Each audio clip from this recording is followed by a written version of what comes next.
তৈরি হচ্ছে লাচ্ছার খামির। মুরগির খামারের মেঝেতে রাখা ময়দার খামির, আর খামিরের উপরে এভাবেই পায়ের কসরত শ্রমিকদের। আগে ছিল মুরগির খারাম, তারপর সিমের কারখানা। নোংরা ভাবে পরিচিত তৈরি হচ্ছে জিনিসটা। এই জিনিসটা তো খেয়ে কোনোদিন মানুষ মারা যায়নি, এটা পত্রিকাতে আমরা কোনোদিন হেডলাইনে দেখেনি এবং জানাও যায়নি। নোংরা মেঝেতে ময়লাযুক্ত পা, তার সঙ্গে পুরো শরীরের ঘাম, সব মিলেমিশে একাকার। এগুলো ঘাম মানুষকে খাওয়াচ্ছেন।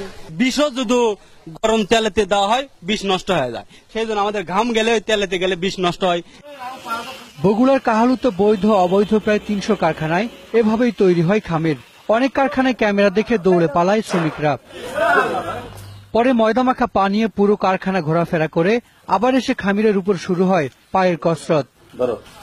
এরপর ডান বাম হাতের ঘষা মাজায় তৈরি হয় ময়লার ফুটবল, আর তা নিয়েই খেলাধুলা মাছিদের।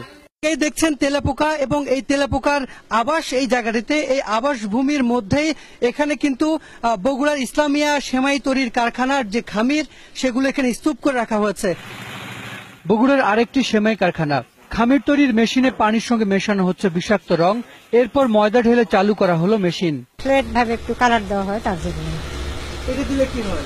সৌন্দর্য পাটি আকর্ষণ হয় আর কি। লাচ্ছা ভাজা হয় ক্ষতিকর পাম তেলে, আর একই তেল ব্যবহার করা হয় বারবার। আজকে তেল দিলে আজকে তেল নষ্ট হয় না, তো এই তেলটা তো আপনি আবার কালকে তেল ঢাললে কালকে বাজার। লাচ্ছা সেমাইয়ের এই যখন অবস্থা, তখন নিরাপদ নয় সাদা সেমাইও। কোম্পানির নাম কি? কোম্পানির একটা নাম নাই তো।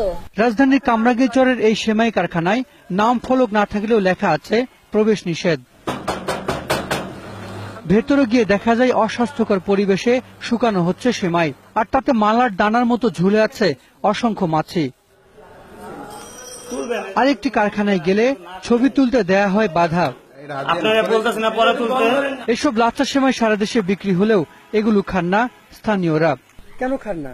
মানে বাস্তবে দেখে আর কি এলে আমার রুচি হয় না আর কি। এগুলো আপনারা খান? খাই নাই তো, দেখে খাওয়া যায়। চিকিৎসকের দাবি, এসব খাবার স্বাস্থ্যের জন্য মারাত্মক হুমকি। লিভার, কিডনি, হার্ট, ফুসফুস এবং অস্থিমজ্জা, বোন মেরু, এই 5টা অর্গান ক্ষতিগ্রস্ত হচ্ছে আমার এই ইসের জন্য, ভেজাল খাবারের জন্য। তা আমরা তো একটা গণ বিপর্যয়ের দিকে যাচ্ছি। হাসান মিসবাহ, 21 টেলিভিশন।